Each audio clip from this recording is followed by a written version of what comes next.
once again, Ireland has been front and centre of the Brexit debate. So let's try and get some answers with Ireland's Europe Minister, Helen McEntee. Thank you very much for joining us on the programme this morning. Now, we know that you don't want to, we know that you don't intend to, but can you guarantee that if there is a no deal, there will be no hard border in Ireland? Well, what we have done throughout this entire process is try to work with the EU, obviously led by Michel Barnier, but with the UK also, to ensure that we never get to the space where there is a no-deal scenario and where we can even contemplate any kind of a return to a border on this island. And so that is exactly what we have been doing.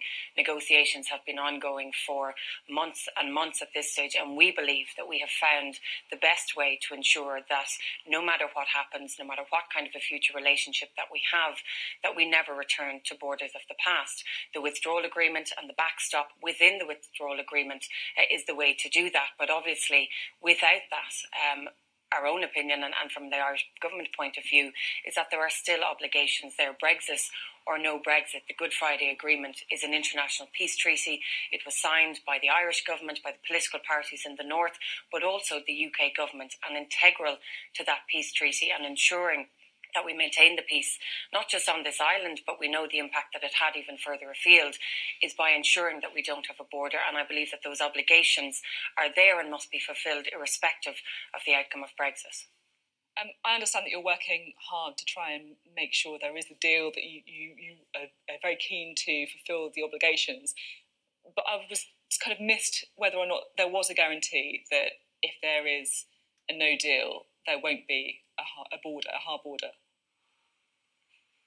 So if there is a no-deal scenario, and, I hope that that's not the case. I don't believe that that will be the case. We're obviously less than 65 days out until the 29th of March, and there will be a number of votes taking place in Westminster next week. However, if we get to a no-deal scenario, the UK will have its obligations to the WTO, Ireland, and the EU will have its obligations to protect the single market and the customs union. But separately to that, the Irish government and the UK government both have obligations to ensure that we protect the peace process, and an integral part of that is protecting the invisible border that essentially exists at the moment. So as far as we are concerned, we're not planning for a border. We have never been planning for a border because it's simply not something that we can countenance. There are obligations there. And again, we're not asking for something different. We're not asking for something new. This has been the case from the very beginning of the negotiations, which started probably about 2 years ago at this stage.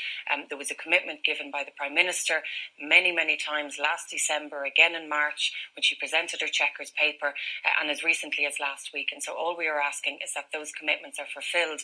And I think it's important to stress that even those who want to leave the European Union, those who say that we should leave without a deal or that the UK should leave without a deal, have continuously said that they do not want to see a border returned on this island. And so I think if we're all in agreement, there is an onus on every single one of us, but in particular the UK, because they are the ones who are leaving, to ensure that we do not have a border on this island. The thing that I'm slightly confused about is that if in a no-deal scenario you can't countenance having a hard border, there must be a way of avoiding it. And in which case, why do we need the backstop? Well, the backstop is there as an insurance mechanism and a policy. The backstop is there because of the red lines that the UK put down very early on in these negotiations. The UK have said that you're leaving the single market, you're leaving the customs union. And so for us, the withdrawal agreement and the backstop within it is the best way to address those concerns. However, if we find ourselves, and again, this is an if, and we're speaking hypothetically, if we find ourselves in a no-deal scenario, it does not remove the obligations and the commitment we believe that the Prime Minister made in the joint report and the statement in December of 2017. A very clear commitment was given at that time to ensure that we avoid a border. And so we would expect the UK and the EU have been very clear on this as well. They will do everything in their power to avoid a hard border. We will expect the UK to live up to their obligations, not just from December 17, but as part of the Good Friday Agreement. This is not just about trade. This is not just about customs. This is not just just about the economy. This is about protecting peace on this island. This is about making sure the scenes that we saw last weekend, where a car bomb went off in Derry, where you had subsequent hoaxes and possible threats, that does not start happening again. Because again, this is not just an impact that it would have on the island of Ireland, but we know, looking back at the Troubles, looking back at 20, 30 years ago, that it stretched much further than that. So there is an onus and an obligation. Of course, it's very difficult. That's why it took 18 months to negotiate the overall Irish backstop and what we have today. But of course, if red lines were to change, if there were to be a different approach in terms of the future relationship, then obviously it would make things much easier in ensuring that we never actually have to use the Irish backstop. So all that we are asking now is that the UK fulfil the commitments that they made, not just in terms of the Brexit as a whole and their commitment to the Irish backstop, but also to the Good Friday Agreement. Okay. I think you speak very powerfully there about the importance of making sure that you don't go back to some of the problems of the past in Ireland with that border.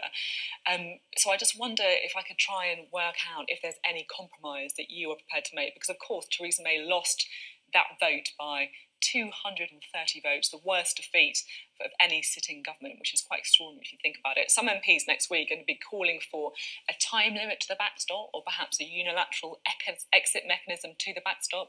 Is that something that you could countenance if it meant that this deal could get over the line?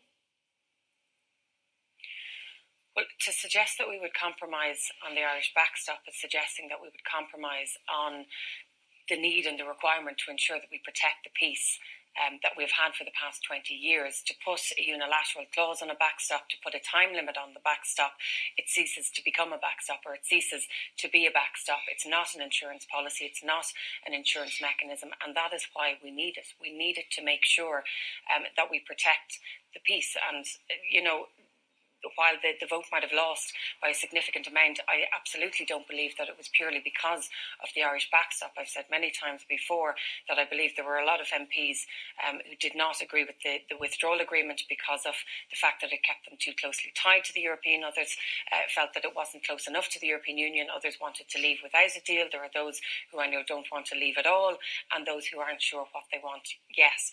What we do know, however, is that the people in Northern Ireland, that the political parties, every single political party, bar the DUP, want the withdrawal agreement and want the backstop within it.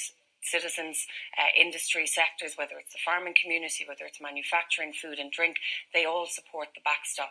And we are very clear that if it becomes time limited and if there is a unilateral clause where the UK can pull out on its own, it ceases to be what it is supposed to be, and that is the insurance mechanism to protect what we have fought so hard for on this island for so long.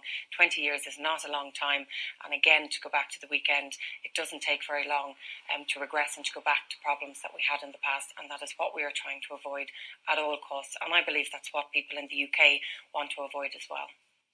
I can't help thinking that there's a bit of a contrast between the amount of time that we spend talking about Brexit in Ireland now and the amount of time we spent talking about it before the referendum and during the campaign. And I just wonder if you think that some politicians in the UK don't really understand the complexities of the situation in Ireland. Well, I would say that I think before the referendum took place, there probably wasn't very much thought of Northern Ireland or Ireland or the impact that it might have. I'm sure that there absolutely were MPs who understood and knew that there would be significant consequences. But from an Irish point of view, we absolutely understood those, and this is why we don't support Brexit. We don't think it is a good policy, not just economically, but the impact that this can have on the peace process. Before Brexit even took place, our own government put together a document, a working paper to identify the possible challenges that we felt would arise if Brexit were to actually happen and were to be followed through. And that's obviously since developed, it's evolved, and there's a huge amount of work done since then.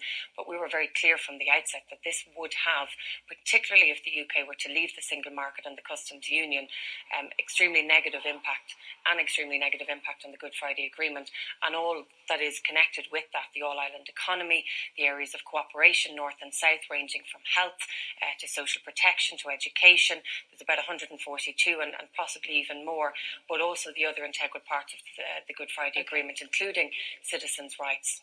So there is a huge amount there's a huge amount at stake here, and this is why we have said that we're not willing to compromise. But at the same time, I think we have compromised throughout this process. The Irish backstop initially was specific to Northern Ireland at the request of the UK. It was then extended to a UK-wide customs union, so there has been compromise on both sides. But in terms of cutting it off and having a time limit on it, it simply ceases to be what it's supposed to be, and that is an insurance policy and mechanism. Okay, we're out of time. Thank you very much. Thank you.